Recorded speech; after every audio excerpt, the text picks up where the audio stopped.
Assalamualaikum warahmatullahi wabarakatuh. Di sini kami dari kelompok 4 akan menjelaskan seminar hasil praktikum dosen manufaktur untuk nama kelompok. Yang pertama, saya sendiri Muhammad Ilham Junaidi. Saya Muhammad Faiz Sakti. Saya Ridwan Saresa. Saya Muhammad Ridwanto. Saya Muhammad Rizky. Untuk modul satunya perencanaan produksi. Perencanaan produksi adalah bagian ketiga manajemen operasi yang merupakan salah satu disiplin ilmu utama yang sangat diperlukan dalam industri manufaktur. Tujuan utama perencanaan produksi adalah untuk mengurangi biaya yang dapat menyebabkan pemborosan, seperti pembelian bahan baku yang tidak efisien dan pemanfaatan peralatan atau bekerja karyawan yang kurang optimal. Untuk tinjauan pustakanya sendiri, yang pertama adalah proses manufaktur, yaitu dua hal yang berbeda. Dan yang kedua, manufaktur merujuk pada proses pembuatan menjadi jadi melalui berbagai tahapan mesin dan energi. Sementara itu produksi adalah proses yang lebih luas, yaitu mengubah itu menjadi bagus. Yang kedua ada antropometri, yaitu kumpulan data numerik yang berkaitan dengan karakteristik tubuh manusia seperti ukuran, bentuk, dan kekuatan serta penerapan data tersebut dalam menyelesaikan masalah desain. Yang ketiga ada persediaan yang dapat diartikan sebagai bahan baku atau barang yang disimpan, baik berupa bahan baku maupun bahan jadi yang ada digunakan seperti dalam proses perakitan atau produksi barang. Yang keempat ada struktur produksi, yaitu salah satu elemen informasi yang dapat terdapat dalam pembentukan bill of material. Pohon ini dapat diartikan sebagai data yang mengabarkan hubungan antara produk akhir dan komponen-komponen yang menyusunnya. Yang kelima ada BOM, yang dapat diartikan sebagai jumlah komponen, bahan baku, dan campuran bahan yang dibutuhkan untuk memproduksi sebuah produk akhir. BOM tidak hanya terkait dengan proses produksi, tetapi juga untuk perhitungan biaya serta berfungsi sebagai referensi untuk bahan-bahan yang perlu disediakan bagi karyawan produksi. Yang terakhir, MRP, yaitu suatu prosedur yang menggunakan aturan keputusan dan teknik transaksi berbasis komputer untuk membuat bagi produksi menjadi kebutuhan bersih untuk data yang data desain kursi multifungsi, data antropometrik, TBD-nya dengan rata-rata 61,40, PPD 58,40, LD 53,60, LBD 48,00, LPD 46,20. Struktur trik kursi multifungsi level 0, rakitan kaki, rakitan gundukan, rakitan sandaran level 1, papan kaki samping, kaki kecil, kaki besar, kaki depan, nomor depan, roda, kepala kaki kecil, kepala kaki besar, gundukan, sandaran level 2. Persediaan di tangan. Untuk komponennya ada 14, kursi multifungsi jumlah 1, level 1, organ 155 dengan 0, rakitan kaki 1, level 1, organ 125 dengan level 1, papan kaki samping 2, level 1, organ 85 dengan level 2, papan kaki samping 2, level 1, organ 85 dengan level 2, kaki kecil 6, level 1, organ 145 dengan level 2, kaki besar 2, level 1, organ 100 dengan level 2, papan depan 1 dengan level 1, organ 153 dengan level 2, roda jumlah 6, level 1, organ 179 dengan level 2, palang kaki kecil 4, level 1, organ 135 dengan level 2, palang kaki besar 1, level 1, organ 75 dengan level 2, kaki terdudukan 1, level 1, organnya 72 dengan level 1, dudukan 17, level 2 dengan organ 180 1, lender 1, organisasi 150 dengan level 1, sandaran 1, lender 1, organisasi 170 dengan level 2. Bill of material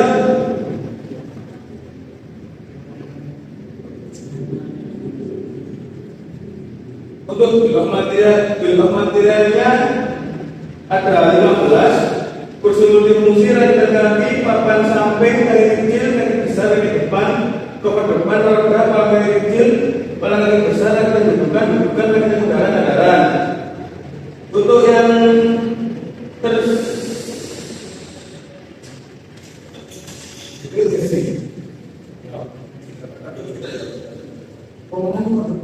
untuk pengolahan data yang pertama itu materi satu ya material dari lighting dengan contoh yang pertama yaitu kursi multifungsi level 1 kursi multifungsi untuk liternya 1 kebutuhan contohnya untuk di bulan ke-9 375, bulan 10 440, bulan 11 500, dan 12 525 dengan adanya order pada sebesar 155 seperti yang ada di 3 menjadi kebutuhan bersih yaitu di bulan 9 220, bulan 10 450, bulan 11 tetap 500, dan 12 tetap 525 dan dengan adanya lidah sebesar 1 yaitu 1 bulan dari maju ke bulan 8 yaitu bulan 8 120, bulan ke-9 450, bulan ke-10 500, bulan ke-11 425 untuk masa yang dibicarakan. Dan selanjutnya ada beberapa contoh yang lain akan saya jelaskan satu lagi yaitu bukan dengan jumlah komponennya yaitu sebanyak 17 komponen dan lead time 2 bulan. Untuk kebutuhan kotor 2516 dikarenakan dikali 2516 dikarenakan dari kursi multifungsi sebesar 220 dikali dengan 17 bulan ini 316, bulan 8 kan 750, bulan 9 7.500, bulan 10 7.875 dengan update 120 dari bulan ini 756, bulan 8 6.750, bulan 9 7.500, bulan 10 7.875 dengan adanya lead time sebanyak 2 bulan menjadi pelepasan maju sebanyak 2 bulan sebelumnya dari bulan ke-5 dari bulan 16, bulan ke-6 antara dari 6.750, bulan ke-7 7.500, bulan ke-8 7.875. Materi 2 orang bisa datanya sendiri yaitu berdasarkan pengolahan data yang telah dilakukan energi yaitu dianalisa bahwa untuk menghasilkan produk multifungsi dengan kebutuhan kotor sebanyak 1.850 membutuhkan 11 komponen dan produksi kursi dimulai pada bulan September dengan menggunakan lead time selama 1 bulan. Terakhir kesimpulan, produksi tertentu merupakan cara elemen informasi yang terdapat dalam bill of material. Kode ini dapat diartikan sebagai dalam yang menggambarkan hubungan antara produk paket dan komponen-komponen yang fungsinya. Akan doa dari terhadap untuk menghasilkan hasil produksi dan pembelian yang beraliran dan sedang bersedia dalam proses. Yang ketiga, bill of material merupakan data yang menentukan jumlah komponen, bahan baku dan campuran banyak dibutuhkan untuk produksi sebuah produk paket. Yang keempat, berdasarkan pengolahan data menggunakan metode material engineering atau yang lebih didapatkan analisa yaitu untuk menghasilkan produk kursi multifungsi dalam selama 1 bulan. Untuk modul 2-nya dengan plan balancing merupakan suatu pendekatan untuk mengurangi ketimpangan beban kerjaan dalam mesin maupun tenaga kerja dengan tujuan agar setiap stasiun kerja memiliki waktu penyelesaian yang seimbang sesuai dengan kecepatan produksi yang ditargetkan.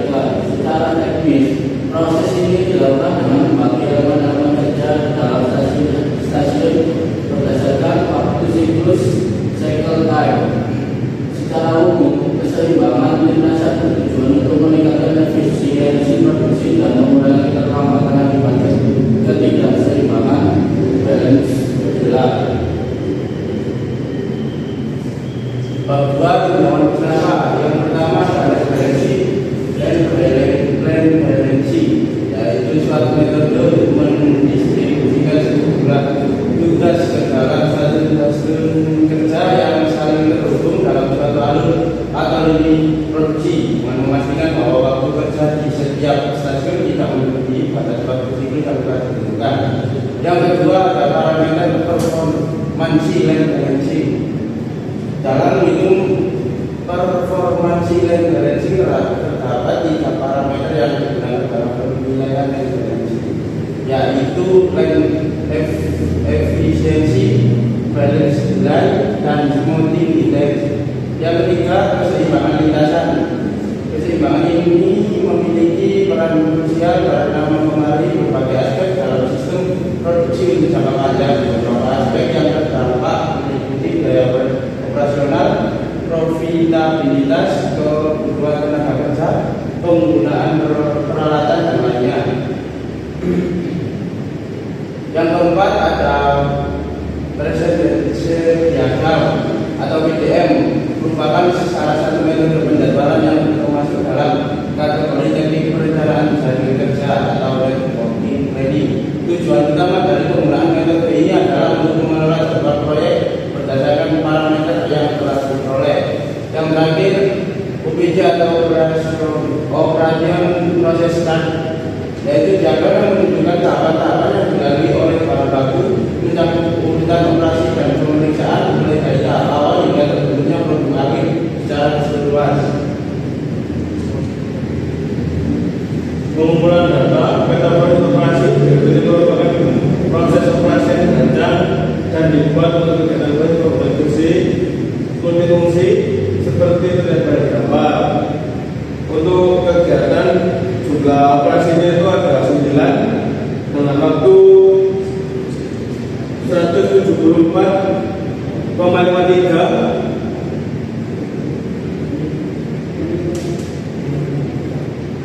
Untuk kegiatan operasinya dengan jumlah 9 waktu 174,53 menit.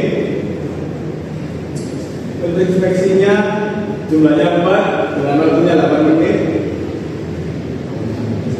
Untuk operasi gabungannya dengan jumlah 3 dengan waktu 38,97 menit. Penyimpanannya 1 dengan total 19 dengan waktu 221,50 menit. Proses pengerjaan produksi.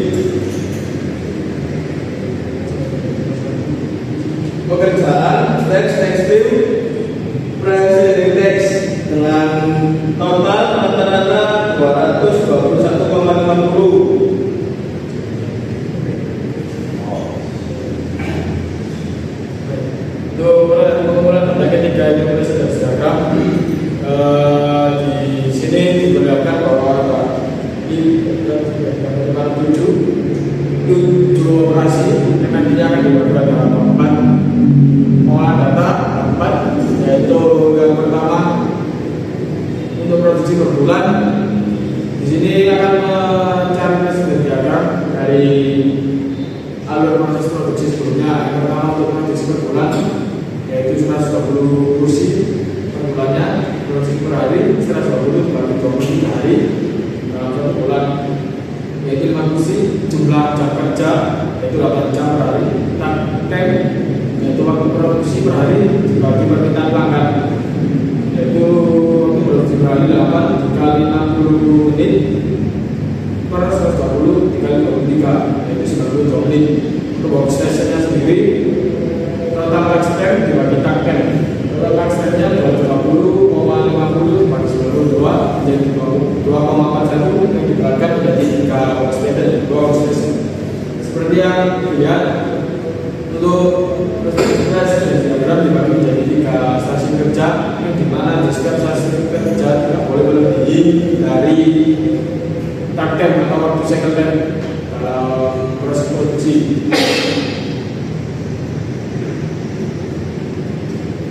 Berikut yaitu diagram MVC-nya. Berikutnya kesimpulan. Yang pertama, proses tertentu adalah salah satu elemen informasi yang terdapat dalam diagram material. Bahwa ini dapat diartikan sebagai diagram yang menunjukkan bagaimana antara kontak kami ke komponen-komponen yang memilikinya. Yang kedua, energi datang menghasilkan pesanan energi dan kemudian yang mengatur aliran dan waktu sekitar persediaan dan proses. Yang ketiga, BOM adalah daftar yang mengatur tentang jumlah komponen bahan baku dan aturan bahan yang dibutuhkan untuk memproduksi sebuah produk akhir. Yang keempat, berdasarkan pengolahan data dan menggunakan metode MFD didapatkan analisa yaitu menghasilkan produksi multifungsi dan komputer lokus dan akses bahwa membutuhkan sebelas komponen dan produksi berupa pada September yang mempertimbangkan lifetime selama 1 bulan.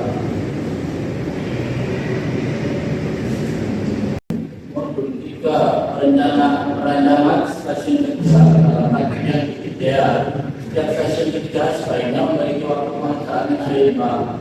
Tujuan dari penelitian ini adalah untuk mengidentifikasi metode penyusunan rencana proses suatu produk. Diagram urutan kerja sequence diagram perakitan produk atau assembly cut, daftar kebutuhan bahan, bill of material, serta dengan proses operasi proses dari produk yang bersangkutan. Babnya yaitu 3 pusaka. Yang pertama, konsep desain destinasi kerja. Secara umum dalam proses modifikasi, perancangan ulang atau pembuatan stasiun kerja baru, para desainer kerap dihadapkan pada kendala baik dari sisi anggaran maupun keterbatasan teknologi. Yang kedua adalah geonomi yang dapat diartikan sebagai bidang ilmu yang mempelajari interaksi antara manusia dan pekerjaannya.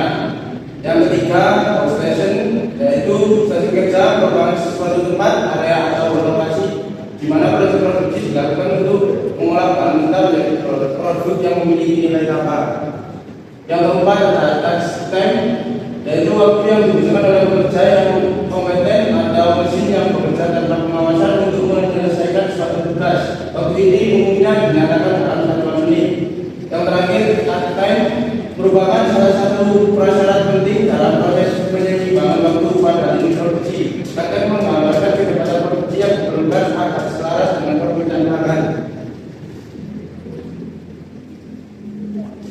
Untuk spesifikasi alat yang digunakan ada 15. Yang pertama adalah gigso, terus motong kayu, bor, benda, palu, kacamata, sarung tangan, meteran, kuas, tobat, siku, spidol, penggaris, profil sama mesin alat serut kayu. Untuk data operasi kegiatan dengan rata-rata waktu rakitan sandaran 23,23 menit, dudukan 27,17 menit, rakitan kaki 17,1 menit. Untuk proses sendiri, sama seperti yang ada berdua, di model kedua ada 3 stasiun kerja, di mana di setiap stasiun kerja tidak lebih dari 92 menit, seperti yang tertera pada kartem. Untuk yang kedua, layout area pabriknya sendiri ada pertama AG yaitu gudang bahan baku, A area pengukuran, B area pemotongan, C area pembalikan, D area perakitan, E area pengecapan, dan I yaitu gudang bahan jadi. Untuk penempatannya sendiri dapat dilihat seperti yang ada di PPT. Tentang kesimpulan, yang pertama, stasiun kerja merupakan satu tempat area atau lokasi di mana proses produksi dilakukan untuk mengolah bahan dan memiliki nilai tambah. Yang kedua, pada stasiun kerja dalam produksi memastikan bahwa satu adalah beberapa stasiun tidak memiliki kerja yang dimaksud untuk stasiun tersebut. Yang ketiga, berdasarkan perhitungan yang presiden diharapkan bahwa yang memproduksi produksi berarti dan dikatakan negatif kalau stasiun ada stasiun yang didapatkan bahwa produksi senjata itu mengikuti aturan keputusan dan sesuai dengan Empat, pengendalian kualitas bisa dianggap penting karena merupakan salah satu strategi untuk pemetaan persaingan bisnis. Jika dilakukan secara optimal, pengendalian kualitas memerlukan daya pengawasan. Namun, jika pengendalian tersebut tidak dijalankan dengan baik, perusahaan akan menghadapi kesulitan dalam memamerkan produknya, terutama ketika bersaing dengan produk serupa yang memiliki kualitas lebih tinggi. Pengendalian kualitas bertujuan untuk mengurangi jumlah produk cacat serta memastikan bahwa produk yang dihasilkan memenuhi standar untuk perusahaan. Yang bab 2 yang pustaka yang pertama, pengendalian kualitas, yaitu serangkaian teknik yang diterapkan sejak sebelum proses produksi dimulai selama berlangsungnya produksi hingga tahap akhir produksi. Yang kedua, tujuan pengendalian kualitas yang bertujuan untuk memastikan dan mengarahkan mutu produk agar tetap konsisten dengan perencanaan atau dengan kata lain agar kualitas produk mencapai standar yang ditetapkan. Yang ketiga, sekaligus merupakan perangkat dasar dalam pemeriksaan mutu yang berfungsi membantu organisasi atau perusahaan dalam mengidentifikasi dan menyelesaikan masalah serta meningkatkan proses kerja. Yang keempat, diagnosis berfungsi sebagai alat bantu visual dan mengorganisasi berbagai ide secara sistematis. Yang kelima, tekset merupakan lembaga pemeriksaan yang digunakan secara sederhana dan membuat daftar kondisi atau catatan yang perlu dalam proses pengecekan. Yang kelima, yang keenam, diagram STAR itu merupakan jenis diagram ladang yang menyajikan berbagai pemasaran berdasarkan frekuensi kemunculannya. Yang terakhir, scatter diagram atau yang dikenal sebagai scatter plot, scatter gram atau scatter graph merupakan diagram statistik yang menggunakan sistem koordinat kartesius untuk menampilkan nilai dari dua variabel dalam satu hitungan data. Yang 8, histogram digunakan untuk menunjukkan dan menggambarkan frekuensi kemunculan data pada setiap tahap produksi. Yang 9, kalkulator merupakan alat yang digunakan untuk memantau dan mengevaluasi apakah suatu proses atau aktivitas masih berada dalam batas kendali kualitas berdasarkan analisis statistik. Yang ke-10, flowchart merupakan ilustrasi grafis menampilkan langkah-langkah dan proses dalam suatu program. Yang ke-11, kecacatan produk cacat merupakan objek yang dapat muncul dalam berbagai bentuk dan jenis seperti barang fisik, perangkat elektronik, kendaraan, komponen industri, hingga produk makanan. Secara lebih rinci, produk cacat diartikan sebagai barang yang memiliki kekurangan atau tidak kesempurnaan yang dapat mempengaruhi fungsi, tampilan atau bahkan keamanannya. Data kecacatan produk berikut ini adalah data kecacatan produk ditemukan dalam produk multifungsi seperti kerjaan pada produk tersebut. Yang pertama, kesalahan saat pengukuran bahan baku karena pekerja kurang teliti dalam mengukur serta menghargai bahan baku. Yang kedua, kesalahan saat pemotongan bahan baku karena saat proses pemotongan pekerja kurang hati-hati sehingga hasil potongan kurang akurat diprediksi. Yang ketiga, kesalahan saat penghalusan bahan baku. Permukaan tidak rata karena pada saat penghalusan kurang rata. Kesalahan saat perakitan bahan baku terdapat perakitan komponen mulus yang kurang presisi karena hasil potongan tidak simetris. Yang kelima, kesalahan saat pengecetan bahan baku warna yang dihasilkan gelap atau tidak rata karena pada saat mengecat tidak merata. Standar kualitas produk bagian produk standar kualitas. Untuk yang pertama, papan kaki samping kuat, kokoh, dan ukuran presisi. Yang kedua, kaki kecil kuat, kokoh, dan ukuran presisi. Yang ketiga, kaki besar kuat, kokoh, dan ukuran presisi. Yang keempat, kaki depan kuat, kokoh, dan ukuran presisi. Yang kelima, kaki kecil kuat, ukuran akurat dan tahan beban. Yang keenam, kepala kaki besar kuat, ukuran akurat dan tahan beban. Yang ketujuh, papan depan ukuran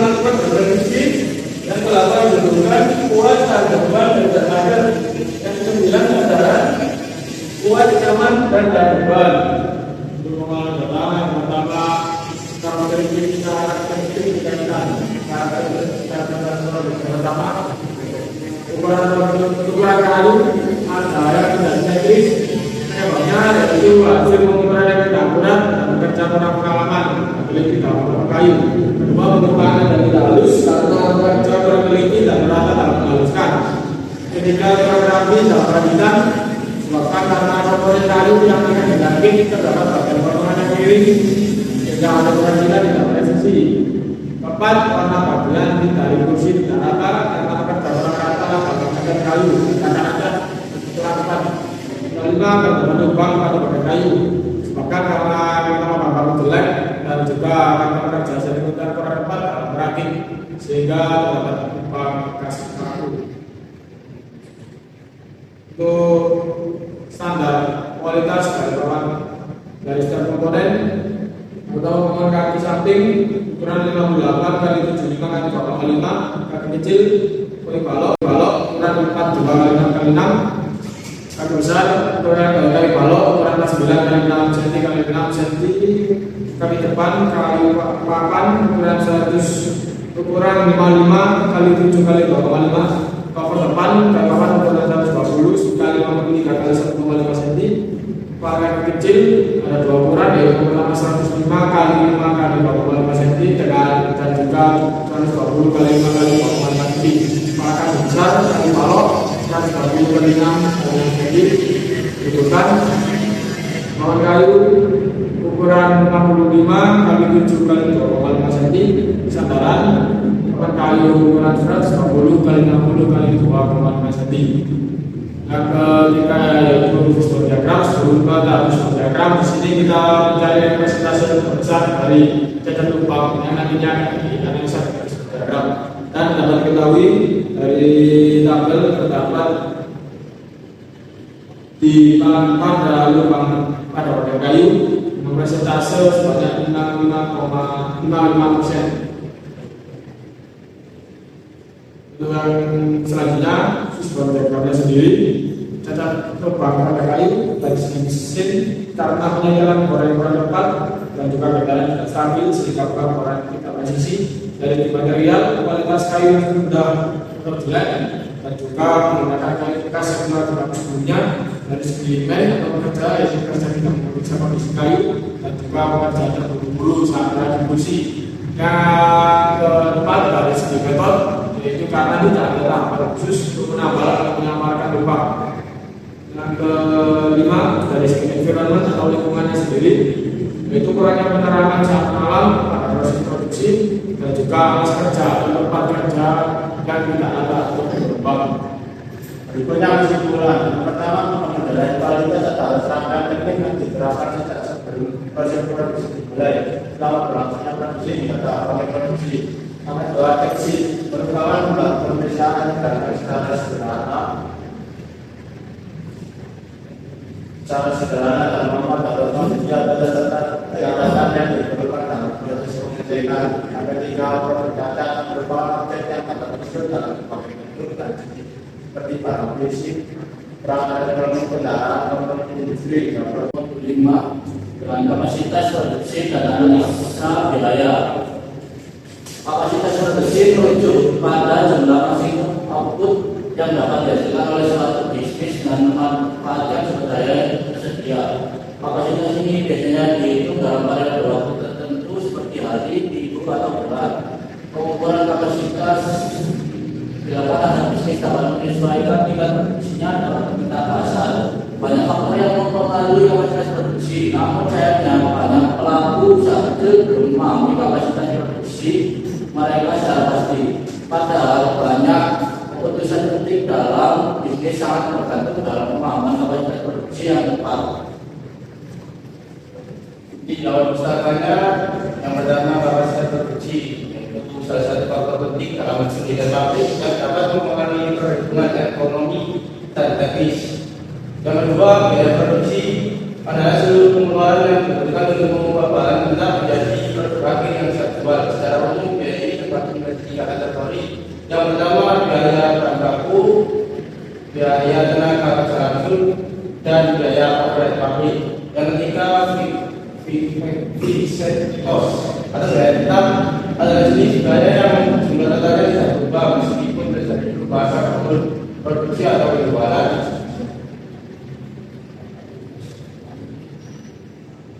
Yang keempat, variabel cost atau gaya variabel adalah jenis gaya yang jumlah datanya berubah seiring dengan naiknya volume produksi atau penjualan. Kata lain, gaya ini cenderung meningkat atau menurun secara proporsional terhadap jumlah produksi atau penjualan yang dilakukan. Yang kelima adalah break-even point atau BEP, yaitu suatu metode yang digunakan untuk mengetahui titik pas, yaitu kondisi di mana perusahaan tidak mengalami keuntungan maupun kerugian. Yang keenam, return of investment atau ROI, yaitu salah satu rasio profitabilitas yang digunakan untuk mengukur seberapa efektif perusahaan dalam menghasilkan laba dari seluruh dana yang diinvestasikan dalam aset yang digunakan untuk menjalankan operasional bisnis. Untuk kapasitas produksi, uraian dan jumlah Hemon 120, tenaga kerja 5, hari kerja 23, Citotennya 92, RMH 16928, Profession 3, jam kerja 8. Tenaga peralatan atau biaya ada 15 komponen, 15 komponen item dengan rata-rata 2.185 dengan total harga KJ. Tenaga peralatan atau biaya tetap ada 15 komponen item dengan total harga Rp2.185.000. Daftar harga bahan baku atau biaya variabel ada 14 item dengan total harga Rp69.685.000. Untuk pengadaan pertama itu biaya total, biaya modal ini dapat dari biaya tetap ditambah dengan biaya bakunya, yaitu dengan jumlah Rp71.870.000. Yang kedua, pengadaan pertama perhitungan harga jual, yang kedua perhitungan harga jual, yaitu dengan rumus modal dikali laba dalam 25% dibagi jumlah produk, yaitu Rp71.780.000 dikali Rp71.780.000 dikali dari labanya yaitu 25% per 120. Karena hasil dari 548.646. Jadi untuk harga jual dari satu kursi yaitu 548.646.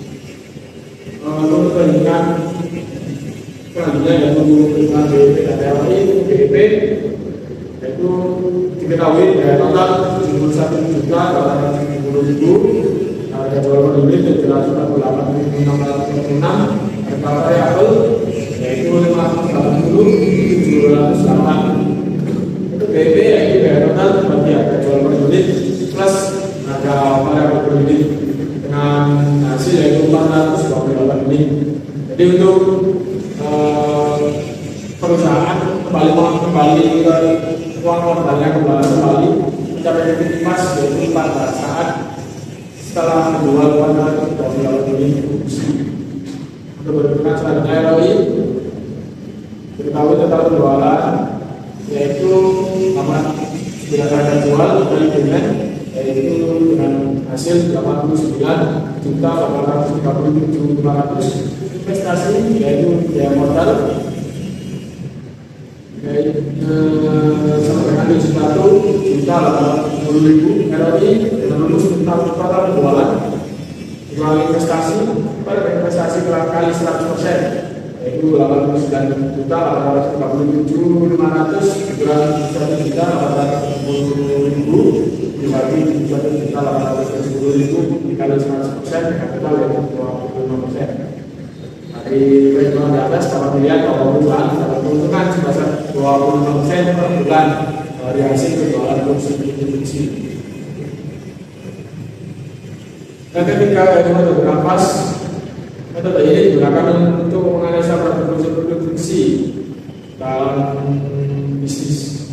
Yang pertama dari K-Partner ada supplier bahan baku, agen furnitur, perusahaan logistik, dan mitra e-commerce. Untuk aktivitas kunci yaitu desain dan mengembangkan fungsi pemasaran digital, produksi dan quality control produksi. Untuk resource yaitu tim desain, karyawan dan produksi, mesin dan alat produksi, website, platform e-commerce, dan bahan baku kualitas. Untuk value propositionnya sendiri yaitu fungsi dengan fungsi data yang membuka uang, harga terjangkau dengan fungsi data dan kualitas makanan dan kualitas dan data yang sama. Customer relationship yaitu layanan ramah dan cepat tanggap, garansi atas produk, dua penggunaan kursi, channel, sosial media, website mengenai produk, e-commerce, lokasi perubahan strategis. Untuk customer segment atau bisa dikatakan target customer yaitu keluarga kecil, kelas menengah. Untuk cross struktur ada jualan sejak 1948, nomor 46, BIP tahun 28, ROI 25%, biaya total 71 juta ribu. Untuk distribusi sendiri yaitu penjualan langsung melalui e-commerce atau event, partnership dengan perusahaan furnitur, hotel, serta apartemen. Dan akhir kesimpulan, BIP merupakan pengedar dan menggunakan pengedar bebas dari kondisi di mana perusahaan tidak mengalami penurunan maupun perubahan.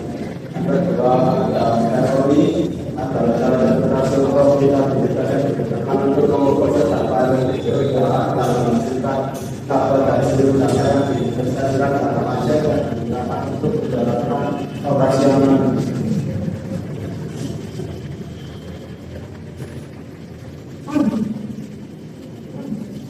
Berdasarkan perhitungan yang telah dilakukan pada tahun 2020, waktu kapasitas produksi dan analisis biaya berdasarkan beberapa analisa yang berikut. Yang pertama, biaya tetap sebesar 145.000, daya variabel sebesar 69.045.000, dan biaya total sebesar 1.800.000 sehingga dikatakan perhitungan akan kembali dapat besar sebanyak 48.646 pendidik. Yang kedua, hasil perhitungan BIP didapatkan nilai sebesar 448.000 substitusi. Yang ketiga, perusahaan akan kembali setelah menjual 448.000 substitusi. Yang ketiga, ROI didapatkan sebesar 25% per bulan, maka dari itu perusahaan ini akan mendapatkan keuntungan dari penjualan produk substitusi.